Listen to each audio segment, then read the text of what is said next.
to launch your episode. So welcome, Paul. Thank you so much for being here. It is such a pleasure having you here. Thank you, Nadine.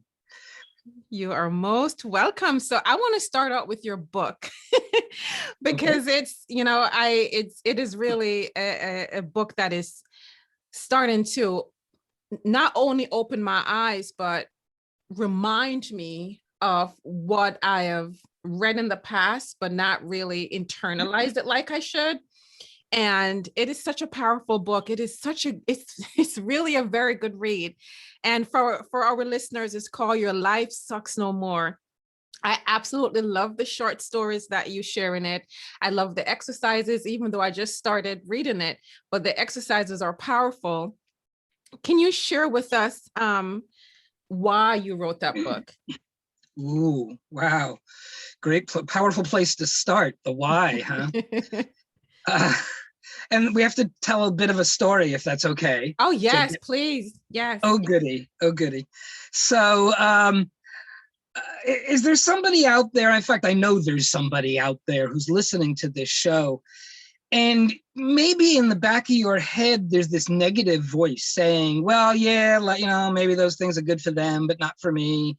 They don't know all the trouble I've been through, the difficulties I've been through. There's probably somebody out there whose life sucks.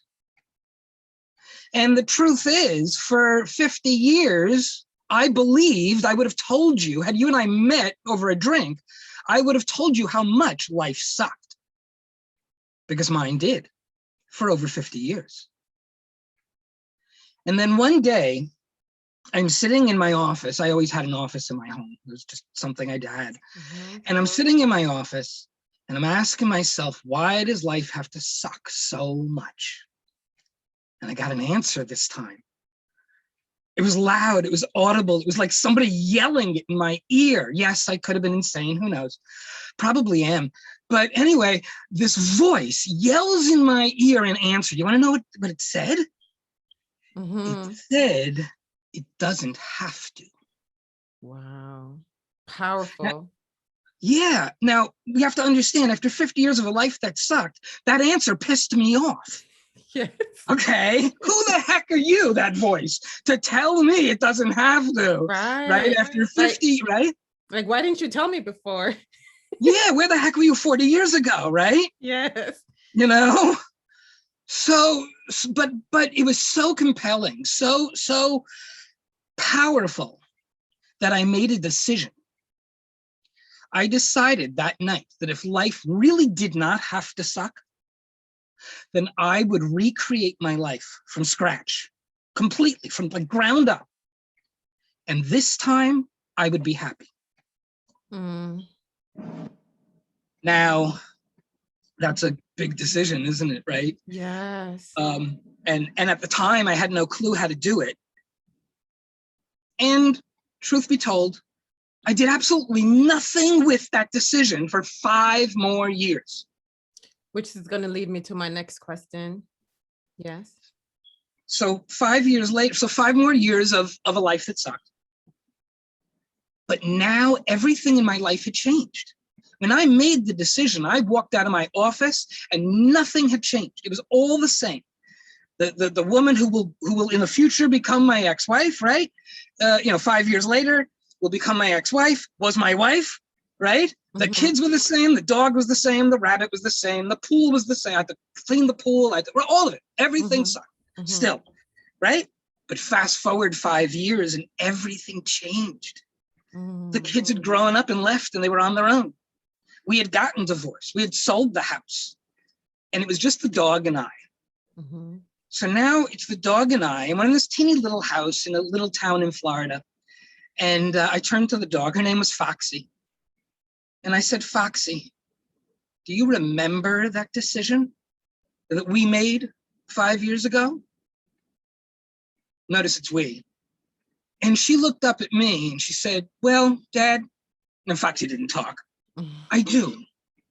And I said, well, Foxy, what are we going to do about it? And she looked at me and she said, what are you going to do about it? And now I knew I had to do something. Yes, yes. And I started taking, I mean, we can go into the details, but I started taking steps outside my comfort zone. I Mm-hmm. started doing things I would have never done in my life. I started buying things I would have never bought in my life. Education, personal growth. Mm-hmm. Fast forward 3 years and $30,000 later, because I had it. Okay. Mm-hmm. In fact, just real quick, there was one incident. It was really at the very beginning. The very beginning, I'm sitting in this workshop, free workshop, but they're selling things, and they're selling a package of courses for $10,000. Mm-hmm. And something I would have never done in my life. I would never spend that kind of money on anything other than a house or a car. And Mm-hmm. every fiber of my being knew that I had to buy that package. Yes. Right? So Yes. fast forward 3 years.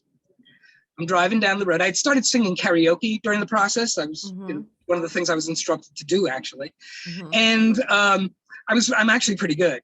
And yes, so it's 2 a.m. and I'm driving down the road, and I'm thinking about my day and how wonderful my day had been and how much fun I had had singing karaoke, and how that had happened in the morning, and it didn't work out the way I planned it, but it worked out perfect. And then that happened in the afternoon, and I didn't plan that at all, but it was just perfect.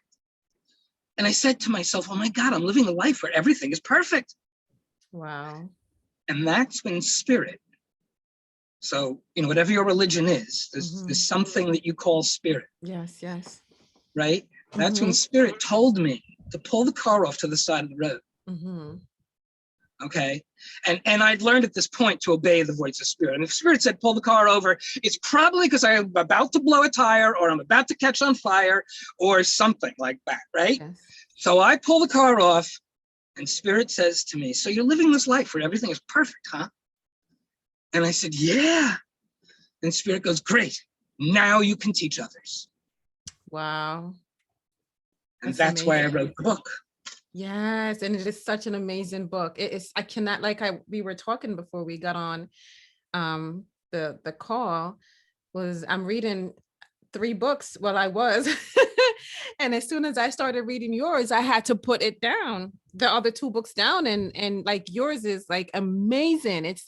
It's reminded me of who I am. It's reminded me why I should, walk into the spiritual being that I am. It is such an amazing book. I absolutely love it. And one thing that I also read in your book was that you discovered the secret, and how that introduced you to the universe of forces, but then you kind of forgotten about it for like 10 years.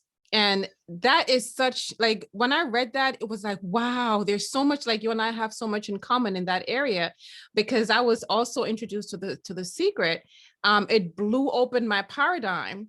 However, I wasn't using the tools. I wasn't incorporating the tools. I guess it wasn't internalized like it should. I wasn't using the tools of, watching what I think and feelings and all of that. I wasn't applying that in my life. So my life was still, it still sucked until I, a couple of years ago, I decided that enough was enough. So what changed in your life? What did you do differently to go from a life of misery to a life of abundance and happiness? Like, what exercises, what did you do differently? Sure. Let's go back to my story, because it's all in there. Mm-hmm. And it all begins with a decision. That Yes. is the first step. When you, so there's so I'll tell it very quickly. Okay. I'm a storyteller. Okay. Yes, so the story yes, of I love little stories. Johnny and the zookeeper, right? Mm-hmm. And little Johnny goes to the zoo, and he's standing outside the gorilla cage, and he looks up at Mr. Zookeeper, and he says, Mr. Zookeeper, how come the gorilla looks so unhappy? Hello, that was me. Okay. Mm-hmm. The gorilla who was so unhappy, that was you. Okay. Right. Maybe it's somebody out there listening right now. You're the gorilla who's unhappy. Okay. Mr. Zookeeper, how come the gorilla is so unhappy? Well, he's sitting on a nail. That's your life. Okay, the nail, it hurts. It's causing you constant pain. Yes. Well, how come he doesn't get up and move, Mr. Zookeeper? And well, it's little Johnny, it's because the pain isn't bad enough yet. I like that. So a few Yeah. minutes later, along comes a bee. And the bee is flying around the gorilla's face, and the gorilla's getting so angry at it, swatting at it and swinging at it and grunting at it, and finally gets up and moves to the other side of the cage. Mr. Zookeeper, how come the gorilla moved now? Well, little Johnny, it's because the pain got bad enough. Mm. Yes. So when your pain gets bad enough, you'll make a decision to change. Yes. Yes. When you hit rock bottom and you can no longer get any lower, this is it. Is either you give up or you give in and surrender and say, you know what, this is it. Here I am. Just teach me. What is it that I need to know? And then you get on this path of, transformation and growth to be all that you are. And that's why I identify so much with your book. And I love it so much because it really, it went through your pain of growing up as an unhappy kid and then unhappy adult until you said enough was enough. And you also spoke about how people often identify with their roles. For example, if you ask someone, who are you? They say, I am a mom, I am a dad, or I'm a lawyer, or a doctor, or a teacher, or yoga teacher, whatever their roles are. And people really, and I was like that as well. I didn't really understand that I am not my name. I am not my credentials. Those are just labels. I am a spiritual being having human experience. Can I Yes. jump in? Can I go back to something? Yes. When we were talking about getting to that point, that rock bottom you were calling it, Yes, okay? yes. What I want to tell the person out there who's possibly at that point, that they want to make that decision, you might find yourself, this is not a necessity, it's not everybody, but it's not uncommon to find yourself in a state of anger when you're making that decision that I won't take it anymore. John Belushi, I can't remember the name of the movie, we're not going to take it anymore, right? Anger is one step below neutral, just one frequency below neutral. Anger is a good emotion to come from in the process of healing. Yes. Okay. Yes, I like that. It's moving up that emotional chain. Ladder. Yes, ladder. Yes, I totally understand. Why is it so difficult to change?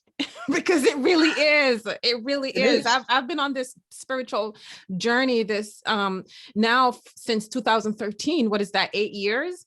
And I have taken over 50 hours of personal growth. I've invested. I am all about growing, but yet I still face challenges on a daily basis. And I work on myself on a daily basis. And I still face challenges with my mind, with the mind, because we're not the mind. And I want you to talk about that as well.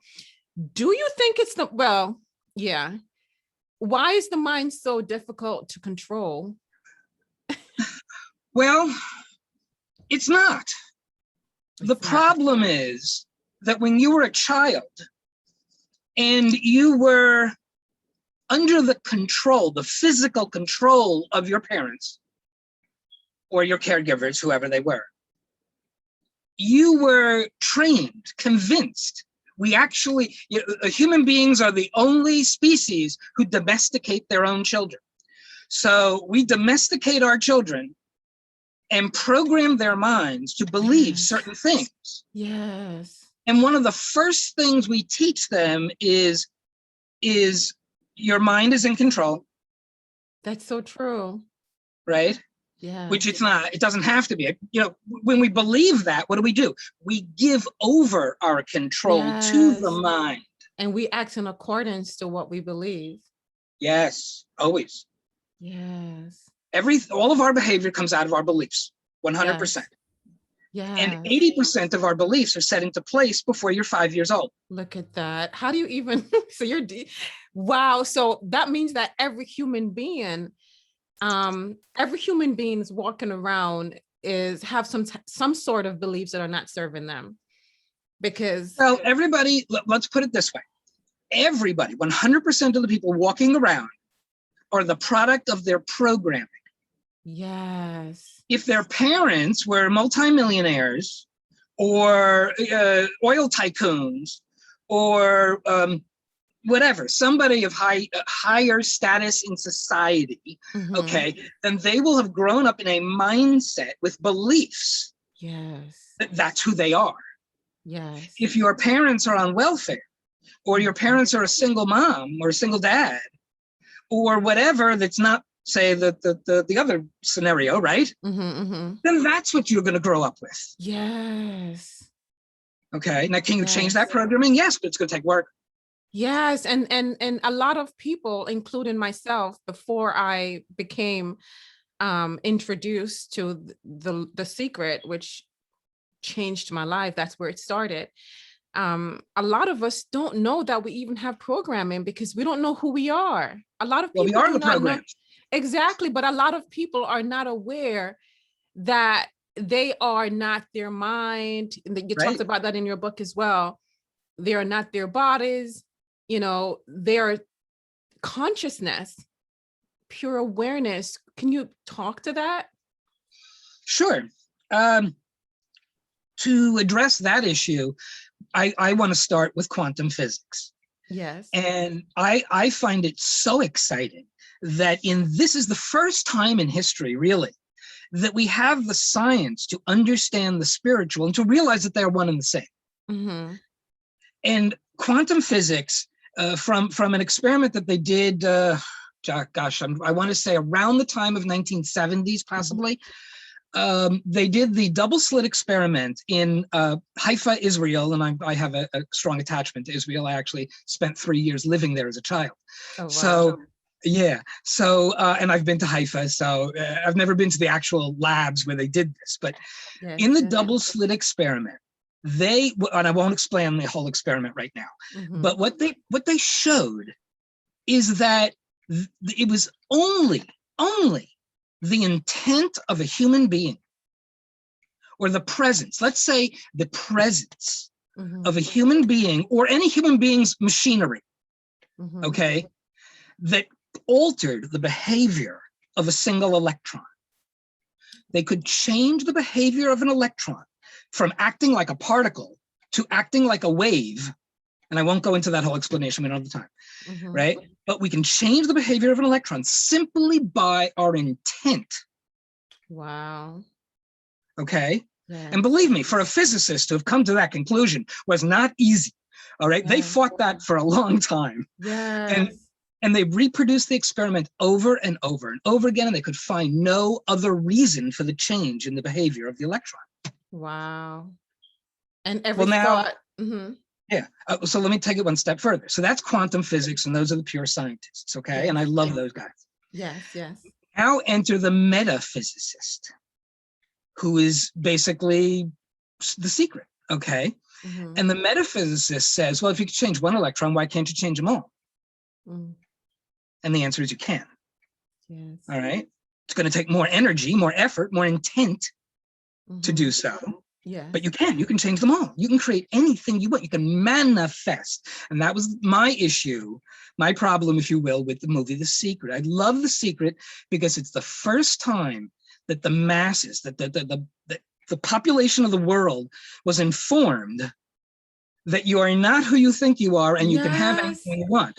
Yes, yes. But they didn't tell us how. Yes, yes. And they didn't tell you that you need to believe it first. Right. Well, that's part of the how. That's really part of the how. Yes. Okay. So that's what I do, is I come around now and I basically start with quantum physics and end with manifestation, because it's all one and the same. Yes. And then what did you ask me though? You asked me to talk about you talked about intention, and I wanted to ask you, in terms of intention, when we think a thought and we're thinking that thought over and over and over again, we're setting an intention, which is then creating our circumstances internally.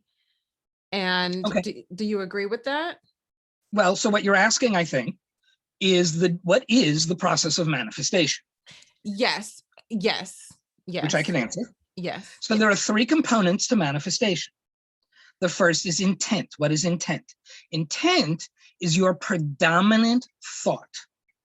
So it's those thoughts you're having when you're not having any other thoughts. Yes. So if you're walking around life going, that sucks. I hate those people. I don't like that. If you're walking around life like that, yes, that's your intent. Yes. And then you attract circumstances and people in your life that reflect that people don't like you, or the world suck, or whatever. That's what you attract, is the world Yes, sucks. yes, yes, yes, yes.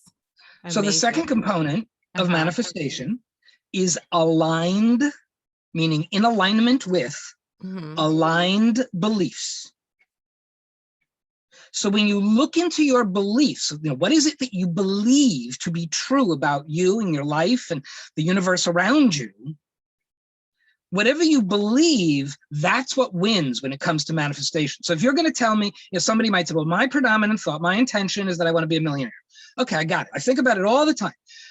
However, when if we go out to, we go out to dinner and there's no prices on the menu and you get pissed off at that, right? Well, that's not your beliefs. They're not that you're a millionaire. You don't believe you're a millionaire, right? You believe you can't afford this restaurant. And so you have a belief that you're not a millionaire, and guess what? Beliefs always win. So that's step two. Yes, yes. Okay, there's one more. There's three parts. So the first part is intention. The second is beliefs to be in alignment with intention. And the third is emotion. Yes. Emotion, it's like gasoline. Yeah. Okay.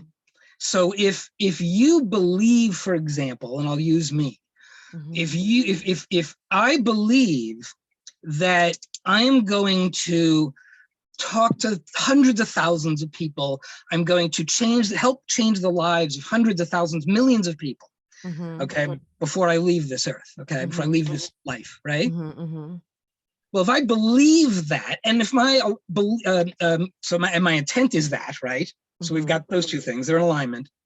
And now we throw on happiness, joy, gratitude, those emotions, because those are, right? Those are the emotions I'm going to be feeling when I'm believing what I'm believing. Yes.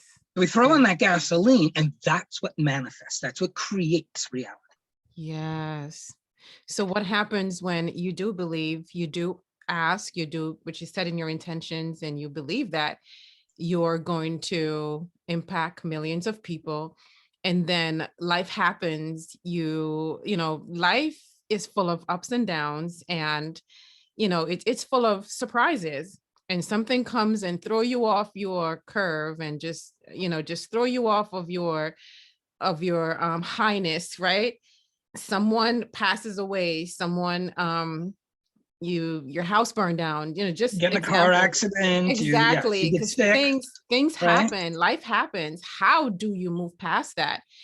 Well, go ahead. So let's change the perspective. Okay.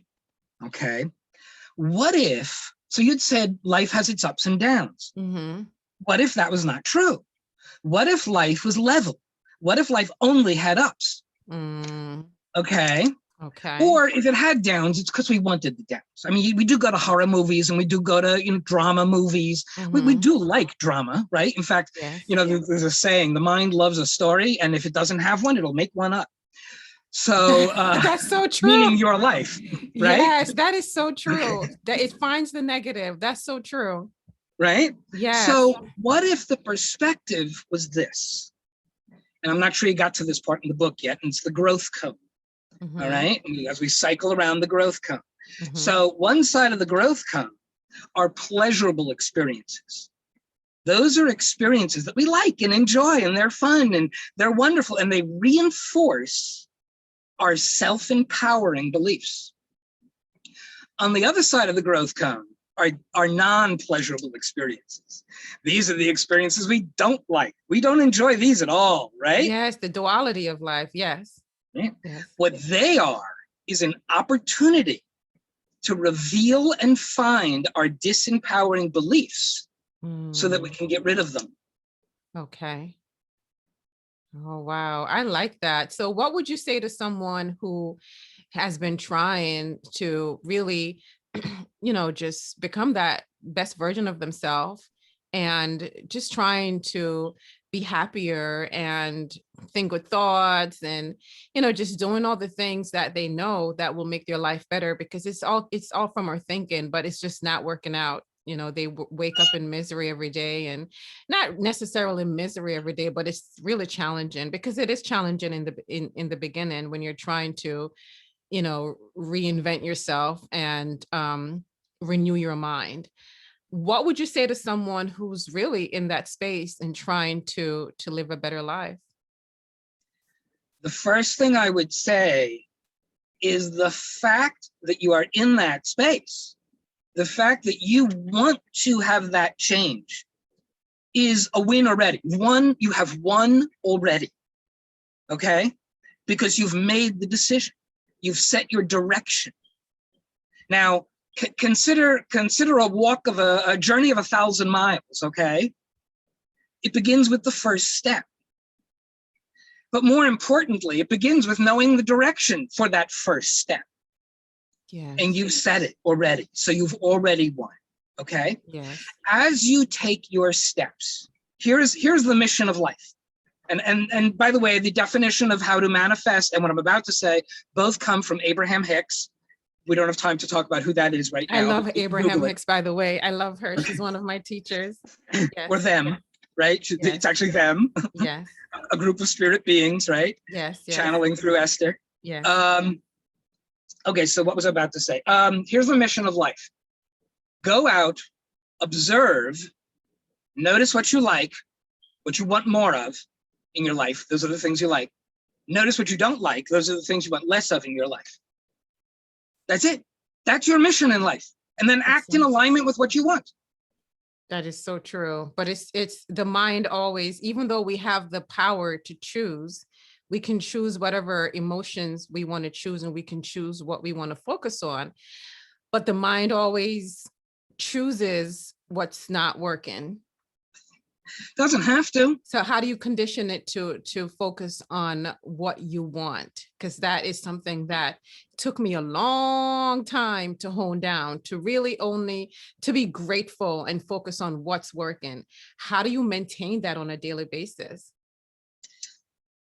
Okay, so there's two parts to that. The first is that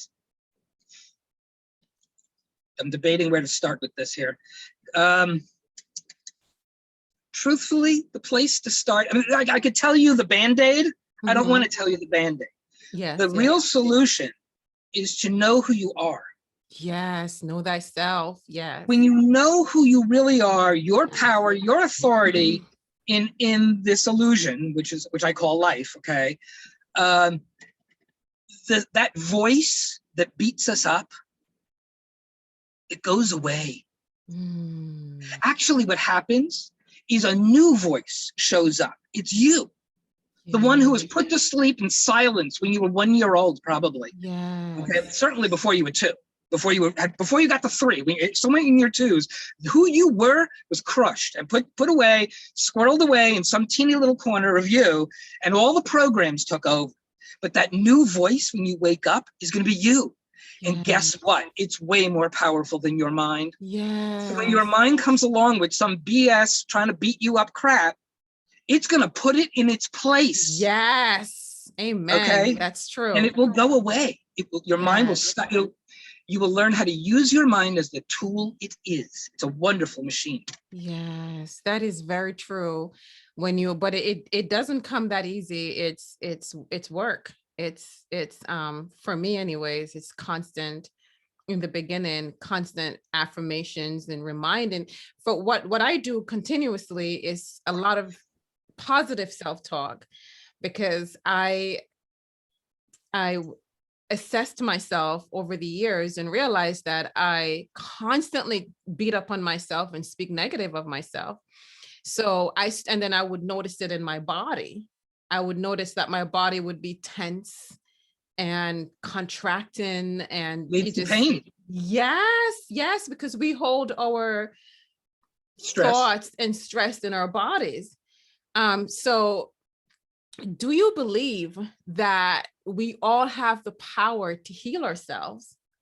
Yes. Because I believe that Of as well. anything. Of anything. Yes. Yes. So first, yeah, yeah, we're good. Another quick story. And how did I get into all of this from another angle? All right. Mm-hmm. When my daughter was 12 years old, she Mm-hmm. became ill. Mm-hmm. And we went to the pediatrician like any parent would normally do. Mm-hmm. And after returning to the pediatrician the second time, she sent us to check in at the hospital. And in the hospital, they did all what they did. And finally, they had no clue. They then sent us home. And then we were at the hospital second time, blah, blah, blah. They could not help. Conventional medicine was not helping, right? Mm-hmm. And that's when I found holistic healthcare.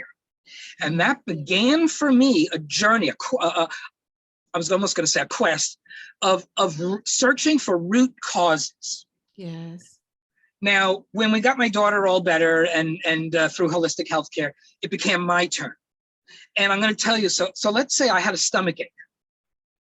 And I began by going to the chiropractor. Not the doctor, but the chiropractor. Mm-hmm. So the chiropractor says, well, the reason your stomach hurts is because these vertebrae in the middle of your back are out of alignment. That's the cause of your stomach pain. Yes. And when he fixed the vertebra, great, my stomach felt better. So did my back, actually, because my back had hurt too, right? Mm-hmm. But I have to go back to the chiropractor 3 times a week. I did it for 20 years. Why did I have to do that for so long like that, right? Yes. Then I found upper cervical. The adjustment of C1 and C2, the top 2 bones of your spine. That's all. They adjust, but with ultrasound. Mm-hmm. They move the bones with ultrasound to computer level precision. Yeah. And the rest of the spine fixes itself. Wow. Wow, right? Yes. What's the root cause? But they have to keep going to that. What's the root cause of that? Cranial release adjusts the bones of the skull. I ask him, why do I have to keep going to that practitioner over and over again? Well, because there's this tissue that surrounds the skull, and it's called the dura mater, and it has only one purpose in your body, and that is to contract when you have stress. Mm-hmm. That's its only purpose. Yeah. What are you contracting? The bones of your skull, your eyeballs, your spinal cord, and major root endings. That's what you're squeezing every time you have stress. Yes. Look at that. Wow. Hey, we're not done. What's the root cause of that? It's inside the mind now. We've left the body. Yeah. We're now in the mind. It's now emotions. What's the root cause of painful emotions and thoughts? Childhood trauma. Mm. Yes. And when we go back and remove the pain of childhood trauma, which we can do very easily, life changes.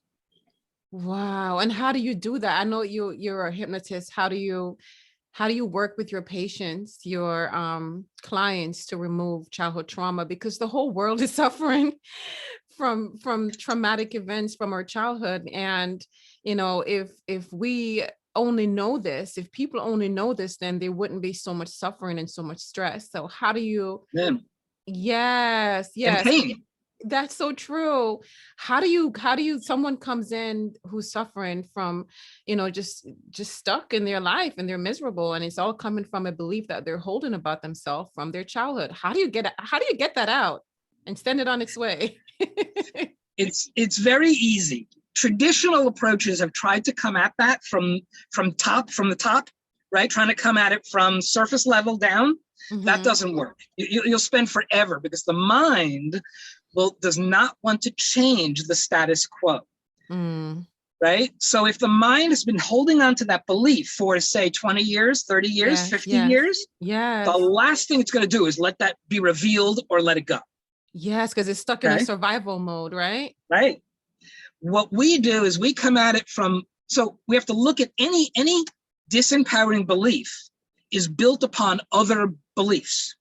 And as we go lower and lower in the lineage, if you will, of a disempowering belief, we find core fears and core beliefs of every single human being on this planet. Yes. And when we change those, and that's what I do, is we come in from underneath those core beliefs and pull them out, because they're lies. It's every disempowering belief is a lie. But we accept them to be truth. We accept it to be true. That's right. And believe it. right? So when we pull that lie out, the core one, the whole house of cards just falls apart. Wow. And how long does that usually take? About 3 weeks. That's amazing. So you can change your life completely around in 3 weeks.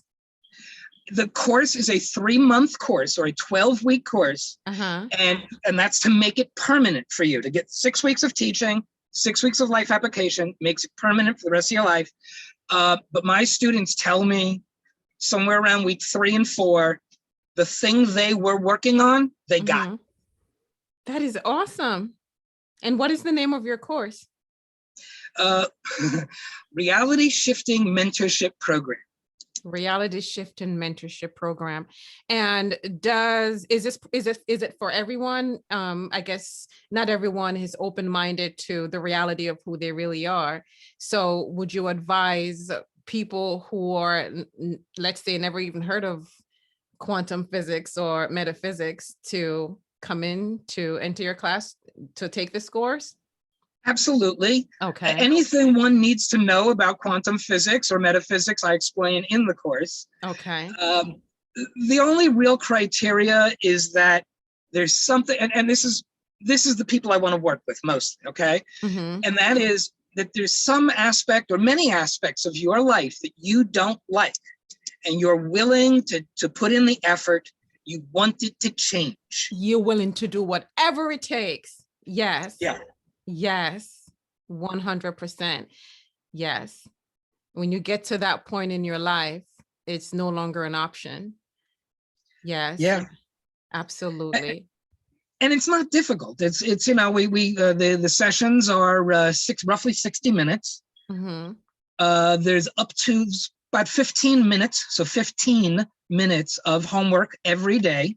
Mm-hmm. Homework is critical. Doing the homework is absolutely essential. Of course, I will know if you've done it. So, but it's not a lot. It's 15 minutes a day. Yes, right? yes, And, yes. and just by doing this, you were talking before about how do you change those beliefs? Mm-hmm. And that's a matter of programming. Yes. Like we mentioned way back at the beginning of the call, how we're all programmed. There's this thing up here inside that bony structure called the skull is a computer. Yes. And it runs programs. Mm-hmm. 80% of your programs were set into place before you were 5. You're still running them. And we have no control over that before when we were kids, but now we do. We can take them out and replace them with new beliefs. Yes, exactly. Yes, yes. So it's a matter of reprogramming your own mind with affirmations, hypnosis, emotional freedom technique, belief transformation, which is what I'm doing in the course, is belief transformation. And can you explain what that is? Belief transformation is what we just talked about, changing your beliefs into Sure. more Suppose, I don't know. Suppose there's a new restaurant in town. Mm-hmm. Everybody's raving about it. It's amazing. You haven't gone yet, but everybody's telling you how phenomenal it is. And finally, you get the opportunity to go. Mm-hmm. You're so excited. You get to the restaurant. You can't wait to order. You look at the menu. It's wonderful. You order your dinner. It comes, and it just doesn't taste right. Right. Now, up until that moment, what was your belief about the restaurant? It was phenomenal. It's going to be phenomenal. I'm going to enjoy it. It's going to be tasty and delicious. Right. Yeah. So you leave the restaurant kind of disappointed, and you talk to some other people about the restaurant. They tell you about how bad it was and how they thought it wasn't good either. And somebody found a bug in their plate, and oh my God, and somebody reported them to the health department. Right. Now, what is your belief about the restaurant? It sucks. And I changed your belief in how long was this? 30 seconds? Yes. Look at that. Wow. Powerful. Our beliefs are running our lives. They are? 100%. So it's a matter of, if you're looking to change any aspect of your life, is to first change your beliefs. Yes. Get those beliefs out that are not serving you and replace them with the ones that are serving you. And you're saying that this can be done in a matter of weeks. Yes. Amazing. So if someone wanted to find you and connect with you and work with you, how would they do that? Very simply, my website is the letter I, or actually they're all words. They're all full words. So it's the word I, followed by deserve a perfect life.com. I deserve a Because you perfect do. life.com. Yes. Yes. Yes. That is so powerful. And when you look around the world and you see how many people are suffering, because the people are suffering because they think that they don't have any control of what's going on. They think that it's external. Their problems are external to them. Majority of the world thinks that. And, if only they know that, we are controlling everything that is happening to us. Well, what we can control, right? Because we're creating with the universe. Well, okay. You have to divide, you have to separate who you are as spirit, energy, all powerful, versus who you are as the created being, a body and a mind. Okay. Yes. The created being has very little power. There's very little you control in this illusion. Yes. Yes. However, it's an illusion. And I want to ask you about that. So for the people who are listening, who are not quite familiar with that word illusion, I know what it is. Can you explain to our listeners what an illusion is? Well, an illusion would be, I guess, anything that's not real, anything that is strictly a perception. So if I show you a built out facade of the front of a house, and you walk straight on towards the house, you think you're walking into a house. But if I take you over to the side of the house and show you that there's nothing there, there's just a bunch of sticks holding up that facade. Yeah. Yes. Well, now you realize, the emperor's got no clothes, right? It's a facade. It's not real. Yeah. And just think of, well, I could be dating myself big time here. The movie Tron, where human beings got sucked into the video game. Oh, okay. If you were to Google simulation hypothesis or simulation theory, there's significant scientific evidence to suggest that we are living in a computer simulation. Yeah, that is kind of a hard pill to swallow, right? Isn't it? But it's one of our own making. When you're walking around thinking that everything is real, but it's really not, and everything is solid, but it's really not. Quantum physics says it's not. Yes. Yes. Amazing. Quantum physics says it's all energy. So we all have the capacity and the ability to change our reality because every reality is already existing. We just need to get in alignment with that, with the reality that we seek. Yeah. Yes. Yes. Amazing. I can talk to you forever, but I do know that you have places to do and things to do, places to go and things to do. So I just want to say thank you so much for, for just coming on my show and sharing your wisdom. I will continue to read your book. And for those of you listening, please go get Your Life Sucks No More. I promise you that your life will suck no more and you will never be the same. It is such an amazing read. It opens up your mind to a world of magic. We're magical beings having a human experience, and most of us have forgotten who we are. Luckily, back in 2013, I became exposed to The Secret. So from then on, it has never left my mind who I am, and I continue to work on myself. So if you are in a life right now, if your life sucks right now, and you don't like some aspects of your life and you really want to change it, and you really, just want to wake up feeling more fulfilled and more happier and just more alive, then I would really strongly suggest for you to pick up the book, Your Life Sucks No More, and connect with our guest, Paul. And what was your website again, Paul? I deserve a perfect life.com. Yes, thank you so much. Yes, so, and you do deserve a perfect life. We all came here to have magical experiences. We all came here to live the life that we deserve. We all came here to live the experiences that we seek and the desires that we seek. And it is our divine right to have that experience.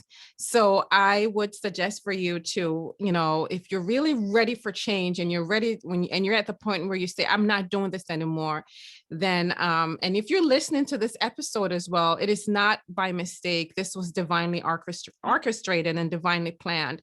And I would highly suggest for you to get in contact with Paul and read the book, Your Life Sucks No More. So thank you so much again for coming on my show. I really appreciate it. And I hope we will connect sometime soon.